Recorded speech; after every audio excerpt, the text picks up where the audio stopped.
بسم الله الرحمن الرحيم، والصلاة والسلام على سيدنا محمد محدثكم وفي عرفة على قناة الأهلاوية. ملامح تشكيل وقائمة النادي الأهلي الموسم القادم في ظل الصفقات الجديدة التي طلبها المدير الفني للنادي الأهلي مارسيل كولر من لجنة التخطيط في النادي الأهلي.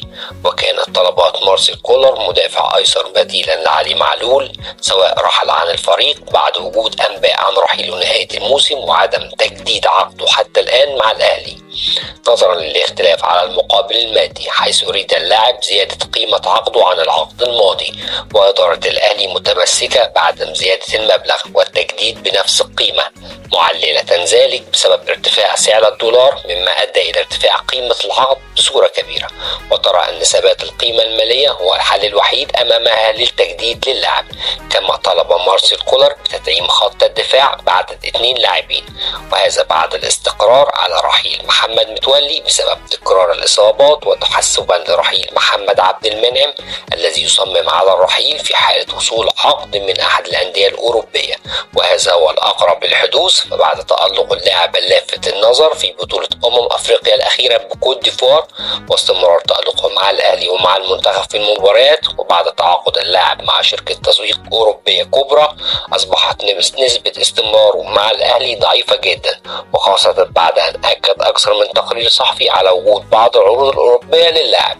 وأيضا طلب كولر من لجنة التخطيط التعاقد مع لاعب خط وسط بديلا للمالي أليو ديانج، والذي قرر الأهلي بيعه والاستفادة بالعائد المادي الكبير المتوقع من بيعه. وأيضا أكد كولر على أهمية وحتمية التعاقد مع مهاجم سوبر، وهذا بعد أن ظهر للجميع عدم ظهور أنتوني مودست المحترف الفرنسي بالمستوى المتوقع منه مقارنة مع الراتب الشهري الكبير الذي يتقاضاه، بما دفع إدارة التخطيط بالتعاون مع لجنة الإحصاء في النادي الأهلي لعرض أكثر من لاعب على المدير الفني مارسيل كولر في كل المراكز التي طلبها للمفاضلة بينهم وترتيب أولوية التعاقد، حتى تبدأ إدارة التعاقدات في الأهلي من السير في إجراءات التعاقد مع اللاعبين الذي تم اختيارهم.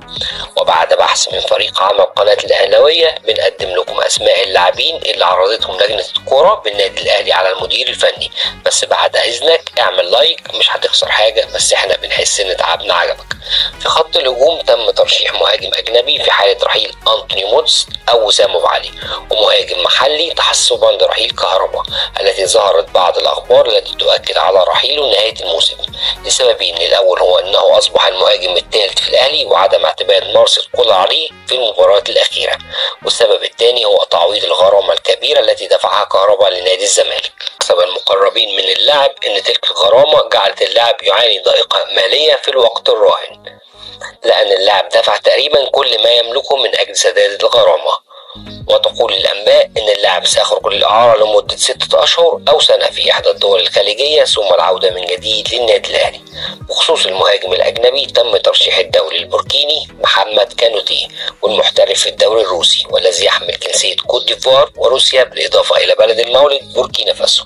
محمد كانوتي لاعب دولي في صفوف المنتخب البوركيني، ويعتبر هو الهداف التاريخي للنادي الروسي برصيد 24 هدف، ويمتلك اللاعب مقاومات بدنية وتهديفية رائعة، وهذا ما يبحث عنه المدير الفني للنادي الأهلي. مهاجم رقم 9 طويل القامة قوي بدنيا، كما أنه يمتلك المهارة في التعامل مع الكرات الهوائية العالية وضربات الرأس، كما يمكن المشاركة مع زملائه في بناء الهجمات، حيث يمتلك مهارة المرور بالكرة وصناعة الأهداف.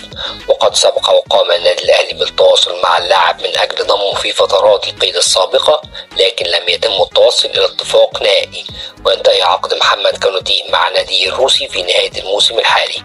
وقد اعترف وكيل أعمال اللاعب بوجود مفاوضات مع النادي الأهلي.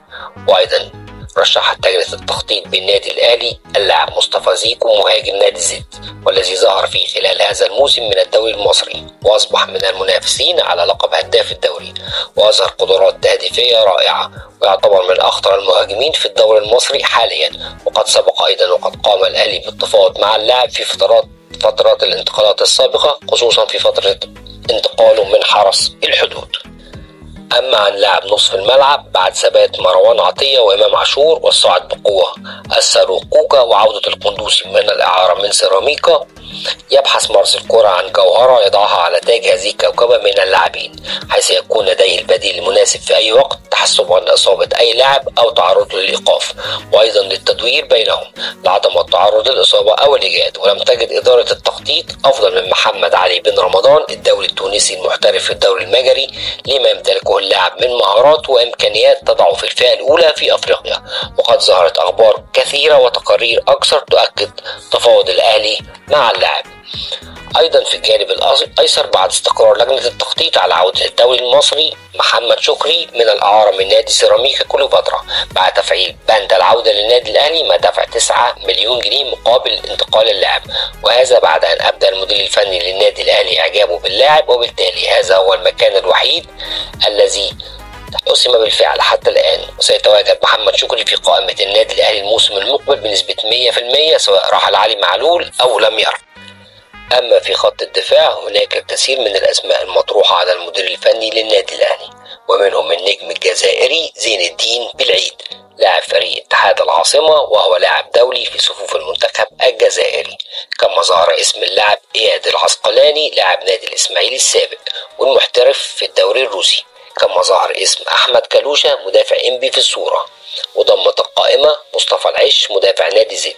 كل هؤلاء المدافعين سيتم التعاقد مع 2 منهم لتدعيم خط دفاع النادي الأهلي الموسم القادم. ويبدو أن مجلس إدارة النادي الأهلي سيقوم في فترة الانتقالات القادمة بتدعيمات مهمة جدا هتخلي مارسيل كولر يقدم لنا نسخة فريق متكامل يقدر ينافس على كل البطولات زي ما تعود الأهلاوية. ومن قناة الأهلاوية ليكم مني كل التحية، محدثكم وافي عرفة، والسلام عليكم ورحمة الله.